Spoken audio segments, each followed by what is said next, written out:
สบ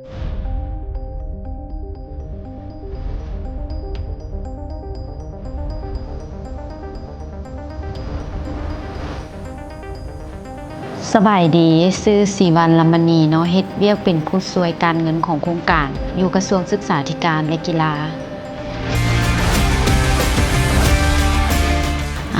ใช้รถ Honda City Hatchback RS ใช้ประมาณ3 ปีปลายจ้ะพอรู้สึกว่ามันตอบโจทย์ในการใช้ชีวิตของเฮาเว้าเรื่องถึงขนาดและความสะดวกในการขับขี่โดยใช้ประจำใช้ไปเฮ็ดเวียกและรับส่งลูกหรือไปเที่ยวสถานที่ต่างๆตามบางโอกาสเรื่องระบบความไวของรถเฮ็ดในการขับขี่รถให้เฮาทางไกลบ่เมื่อยประหยัดน้ำมันแล้วก็เว้าเรื่องการเซ็นเซอร์ความปลอดภัยในการเตือนของระบบรถนี้เฮ็ดให้เฮารู้สึกว่าเวลาขับขี่แล้วมันปลอดภัย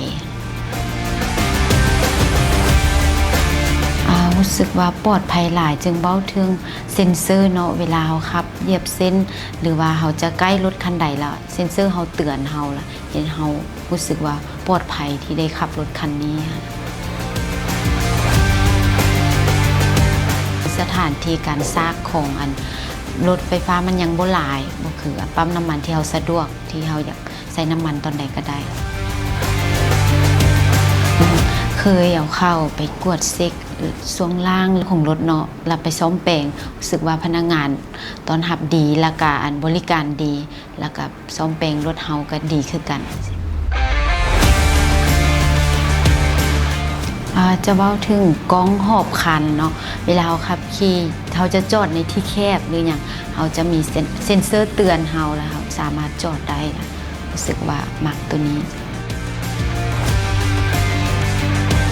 จะมักขนาดของมันขนาดที่บอกกว้างขวางเหมาะสมกับครอบครัวน้อยคือของเอ้ยมีลูกเต้าจะแบบเขาสิไปเที่ยวสามารถใช้เครื่องได้หลายสินะสำหรับ3 ปีที่ใช้รถคันนี้รู้สึกว่ารถนี่ทนทานถึงว่าเขาจะแบบไปทางไกลทางอย่างเด้อ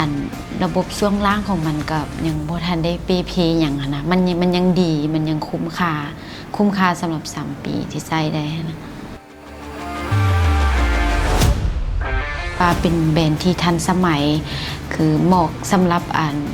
คนในปัจจุบันที่ใช้ขับรถไปเที่ยวไปการหรือออกสถานที่ไปท่องเที่ยวต่างๆอยู่ได้ฮอด3 ปีเขาก็มันเอาเข้าศูนย์แล้วเพื่อไปเช็คช่วงล่างเรื่องความปลอดภัยของระบบของมันเช็คช่วงล่างน้ำมันเครื่องอย่างมันสามารถใช้ได้เกิน3 ปีแต่อยากได้ Honda CR-V เพราะว่า CR-V มันจะกว้างก้อนเผื่อว่าเขามีสมาชิกเพิ่มเขาก็สามารถไปนำกันได้หลายคนไปเที่ยวต่างแขวงบ่หรือว่าไปเที่ยวไกลๆเขาสามารถแบบเอาเครื่องอย่างบรรจุได้หลายสินะ